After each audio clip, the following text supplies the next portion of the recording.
Welcome to this explainer. Today, we're doing something really special. We are taking a deep dive into one of the most famous pieces of literature ever written, Robert Frost's absolute classic, The Road Not Taken. Now, whether you're reading this for the very first time or the 100th, I promise you, there is always a new layer to peel back here. Our goal today isn't just to, read a poem. We're going to dissect it. We want to understand its anatomy and figure out exactly how a master poet uses language, sound, and structure to create this incredibly profound message about the choices that literally shape our lives. But to truly understand how this poem works, we first have to feel it, right? Just listen to how Frost sets the scene right out of the gate in these opening lines. Two roads diverged in a yellow wood, and sorry I could not travel both. Instantly, you're just immersed in this vivid, sensory environment. You can almost smell the autumn leaves and feel the immediate, heavy weight of having to make an impossible decision. And the crazy thing is, that emotional weight lingers all the way to the very end of the poem, where the speaker looks way out into the future, saying, "I shall be telling this with a sigh, somewhere ages and ages hence." See, the poem wraps us in this lingering, really reflective mood before we even start pulling apart the poetic craft behind it. It's a gorgeous piece of writing, isn't it? But how exactly does Frost build that feeling? Okay, let's dive into this. We're going on a bit of a journey ourselves today, starting with the first encounter. Then we'll look at language, sound, and craft. Next up is patterns and organic unity, and we'll wrap it all up with critical and semiotic reading. All right, part one, the first encounter. So whenever you approach a dense piece of literature, you've got to establish a baseline. You need to deliberately move from a surface-level literal reading, like what is actually happening in the story, to a much deeper literary interpretation. When you read a poem for the first time, you want to read first for the situation and then for the meaning. And you can actually use these four really simple tasks as your analytical framework. It's kind of like being the literary detective. By underlining unfamiliar words, circling feeling words, boxing words about choices, and marking rhyming words, you're literally forcing your brain to slow down. You stop just, admiring the scenery, and you start noticing the individual bricks Frost used to build the path. Moving right along to section 2, language, sound, and craft. Now, what's really interesting about this next step is how we zoom in on the literal language, specifically diction. Diction is really just a fancy term for the poet's specific word choices.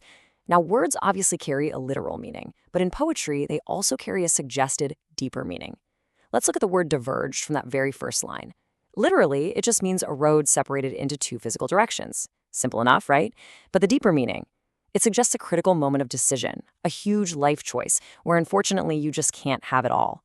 That single word of diction carries immense dual weight. And those specific word choices immediately establish the tone and the mood. Now, these are two concepts that get confused all the time, so let's clear that up. Tone belongs entirely to the speaker. It's the speaker's attitude toward the subject. In this poem, the tone is really reflective, thoughtful, and honestly a bit uncertain or regretful. We hear that in the line, "and sorry I could not travel both." Mood, on the other hand, belongs to you. It's the feeling created in the reader by the text. The mood here is calm, nostalgic, contemplative. So think about it. How brilliant is it that Frost can make a speaker sound so uncertain and regretful while you, sitting there reading it, feel perfectly calm? This brings us to the core figure of speech anchoring the entire text, the metaphor.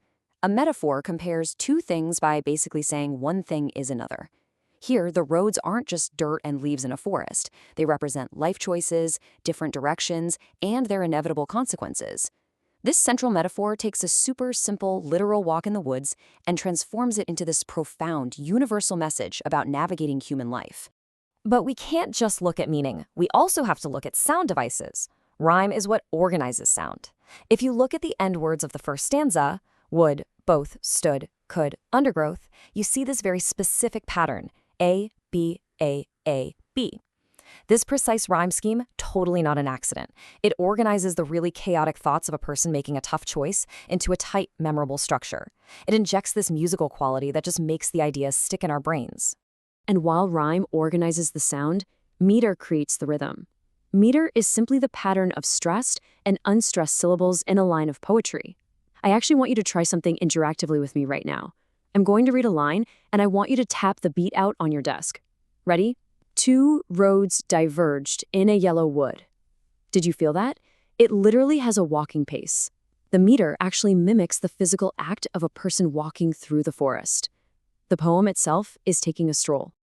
All right, let's pull back the lens for Section 3, Patterns and Organic Unity.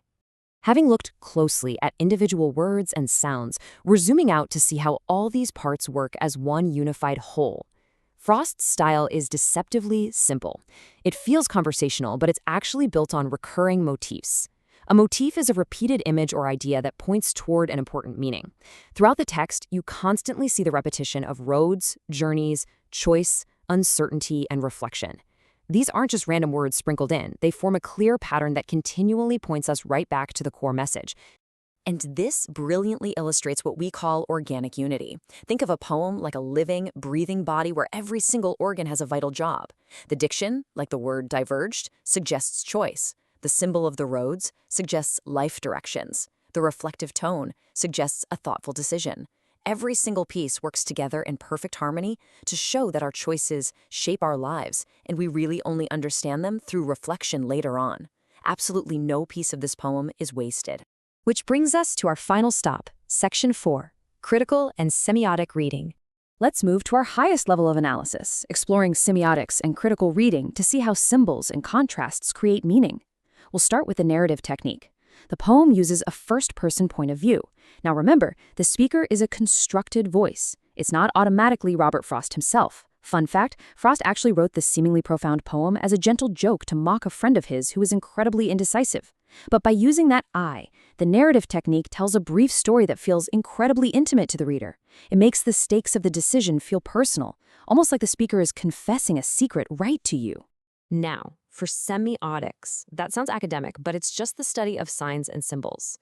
To do a semiotic reading, we just have to cleanly separate the sign, which is the literal physical object described on the page, from the referent, which is the deeper conceptual meaning that object points to in our minds. So let's map out exactly how we move from a literal object to a symbolic meaning. The sign of the road refers to a life choice. The yellow wood, those autumn leaves, refers to a time of transition or aging. The fork in the road, that's the exact moment of decision. And the sigh at the very end of the poem, that sign is just fascinating because its referent is completely ambiguous. It could point to deep, heavy regret, or it could point to a peaceful acceptance of how things turned out. So the crucial point is that this poem generates its powerful meaning through tension, specifically through what we call binary oppositions. Meaning is made through contrast. The poem pits choice against uncertainty, the past against the future, individuality against conformity, and regret against satisfaction. It is the friction between these completely opposing ideas that makes the speaker's difficult choice so relatable and so deeply human. We've looked at the language, the organic unity, the sound devices, the semiotics, the whole shebang. But literature isn't just about analyzing text in a vacuum, right? It's about connecting those ideas to our real shared world. The poem insists that the paths we choose forever shape our lives. So, I want to leave you with this final thought to reflect on. If our choices determine our ultimate destination, how can we, as a society, ensure that the different roads and opportunities presented to people are based on true fairness, ability, and interest, rather than being blocked or limited by societal stereotypes? It's a big question. Thank you so much for joining me on this explainer, and hey, keep exploring those deeper paths.